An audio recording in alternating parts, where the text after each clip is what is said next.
In this video, we're continuing the standard descriptive characteristics series. There are 8 standard descriptive characteristics for each motion, and in this video we will be covering the characteristic known as vote requirement, which tells us what vote is required to adopt the motion we looked up. Now, we're not going into great detail about each vote requirement in parliamentary law, but we will touch on the essential concepts of vote requirements. And of course, the purpose of this video is to ensure that you can quickly access the vote requirements prescribed for any particular motion in Robert's Rules of Order.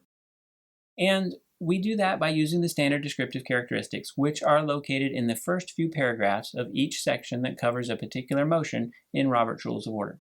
In this video, we also want to ensure that you understand the information that you find there.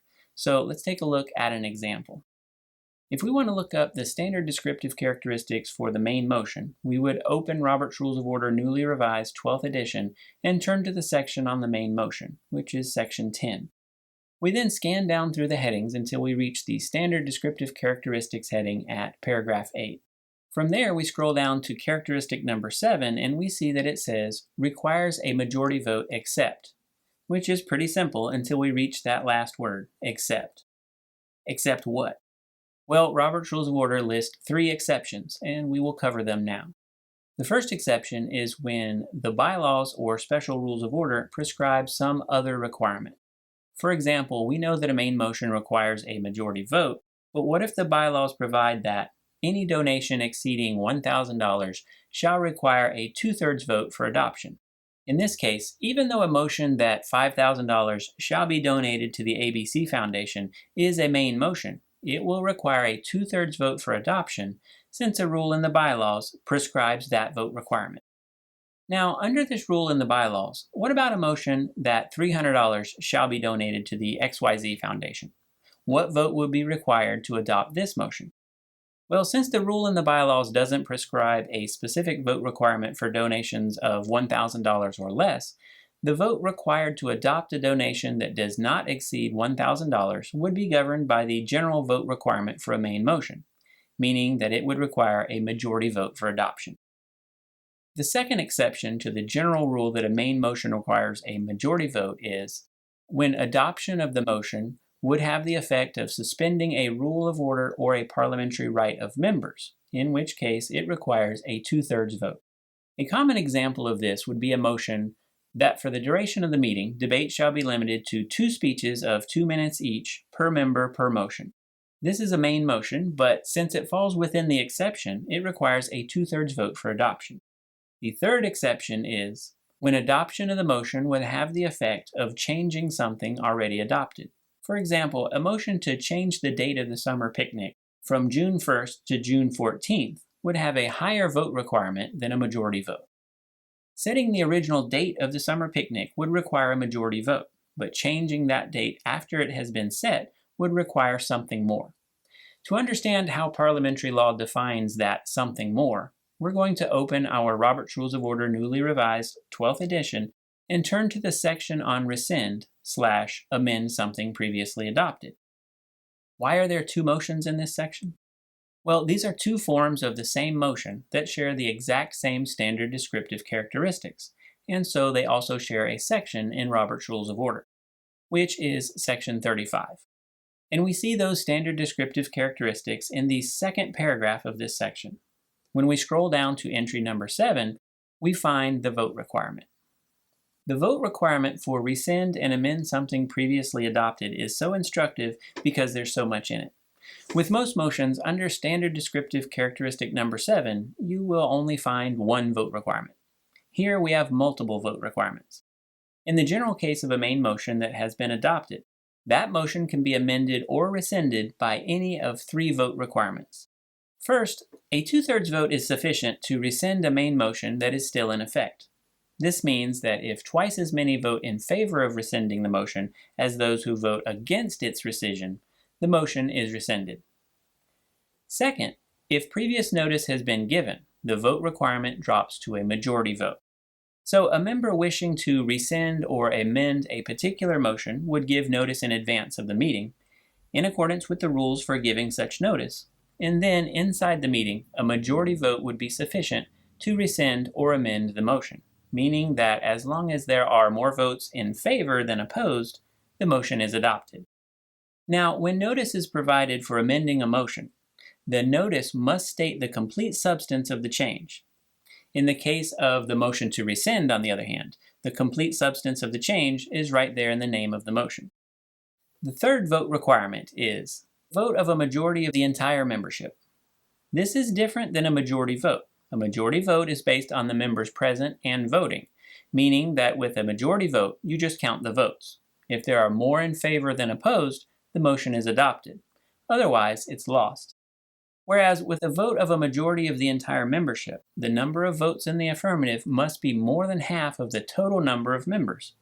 In other words, it must be more than half of all the potential votes. So if there are 17 members on a board, a vote of a majority of the entire membership in a board meeting would be anything over 8.5, since 8.5 is half of 17.